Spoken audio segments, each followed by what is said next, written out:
Hi, my name is Oliver Drobnik, also known as Coconetics.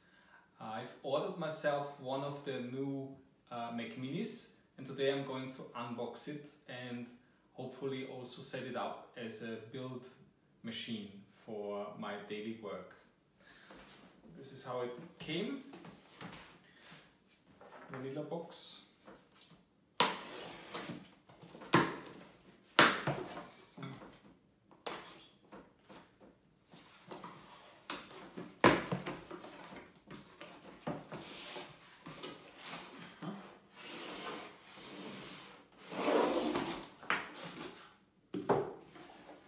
In a box.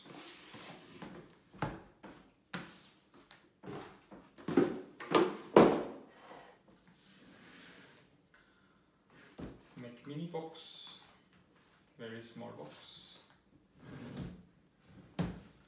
Says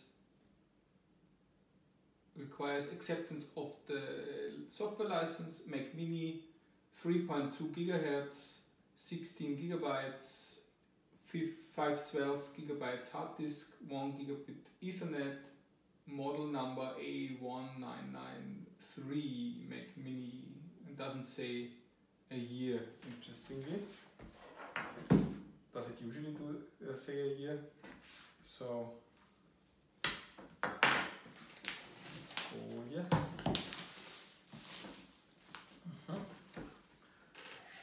Closer here.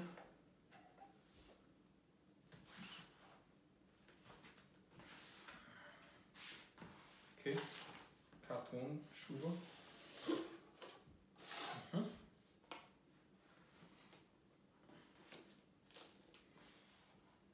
So new Mac Mini, and here in the box you have a top thing that is the power cord, and a bottom thing that is designed by Apple in California, Mac Mini.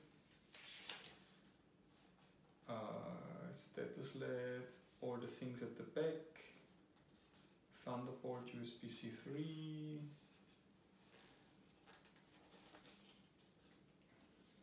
Grundlagen, limited warranty, and some stickers.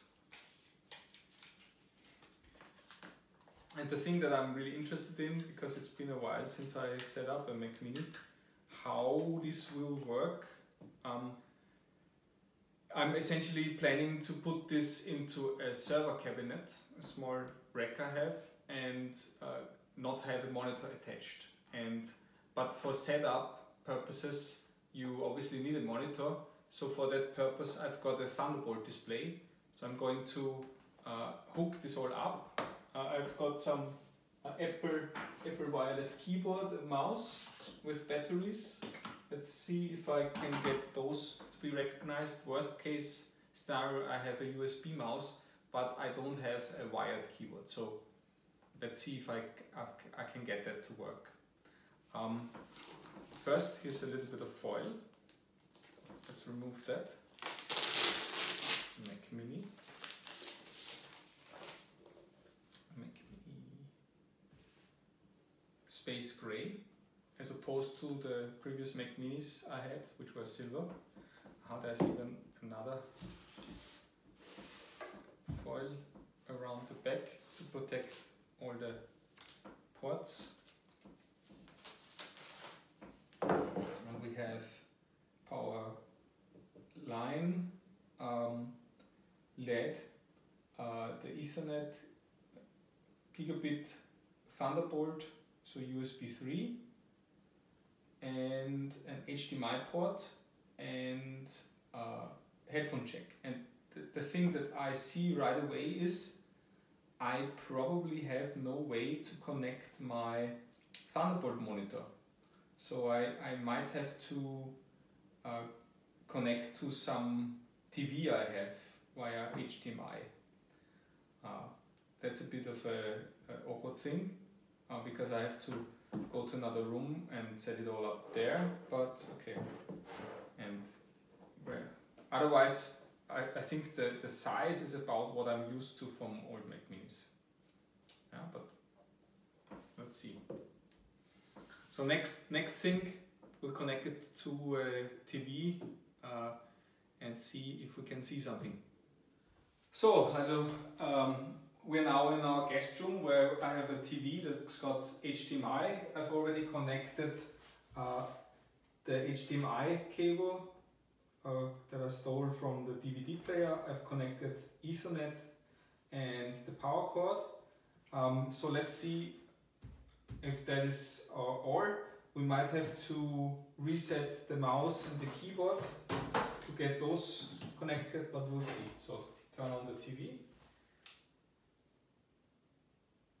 Im NASA-Flugzeug, das uns nach So, Schottland geflogen hat. Von dort aus bin ich dann weiter nach Köln. Reed ist weiter. So turn on the Mac Mini. Okay, we see now HDMI. We see an Apple logo.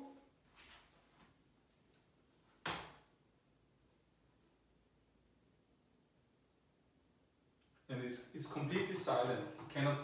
You cannot hear anything. Oh yeah, you can very slightly hear a ventilator. But since this has an SSD, you cannot hear anything. So this shows me to turn on a mouse. So turn on the mouse.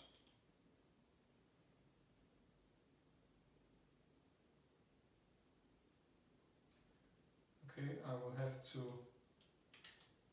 make the mouse discoverable by pressing the button and then turn it on. Aha.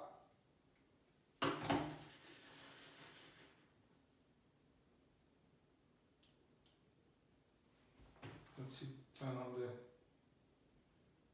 keyboard.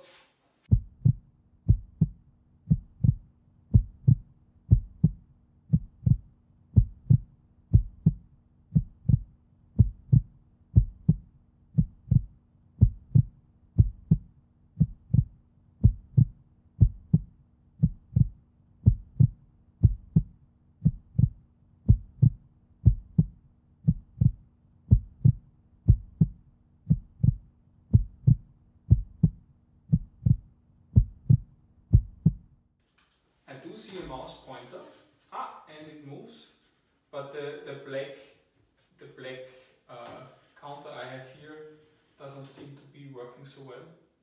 So I'm setting this up as English next to pair a Bluetooth keyboard. Turn it on and wait for the computer to connect it.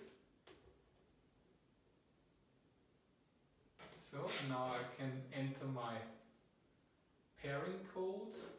It's 870, enter.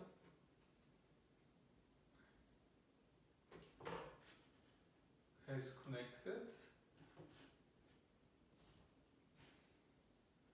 Back at the language chooser. Okay, we are in Austria, not Australia, no kangaroos in Austria. We have QWERTZ layout. Oops. Data and privacy is fine. Transfer information, I'm not transferring anything. I'm signing in with my Apple ID. And now on some other device I've gotten a verification code.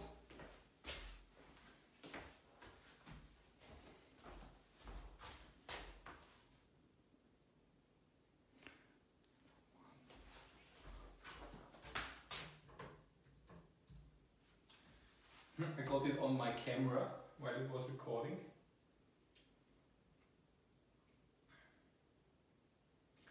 I've got some terms and conditions. I agree. I agree. Doesn't everybody? Create a computer account. Atomic account name. Press call over.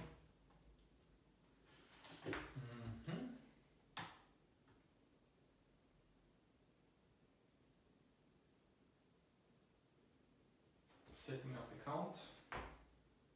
This is this Mac Mini already came with Mojave, and the 10.14.1 update is already available, so we already updated, and apparently it had been downloading that in the background, so we only have half a gig left. So, final step, after we have updated to the latest version of Mojave, we need to enable remote desktop so that we can access this Mac from my main machine. This is done in system preferences, sharing, remote management. We enable this, and all local users can access this computer to control, show whatever we replace. Let's just say everything, and all users. And that should be it. Now we should see it from the other machine. So back at the iMac, we need a remote desktop where we now see the Oliver's Mac Mini, and we can remote control it. And here we are on this other machine. The next step is to enable Xcode server. After installing Xcode, we can just launch it. And the first time around, you will probably want to license agree and some password and installing components, which thankfully is very quick.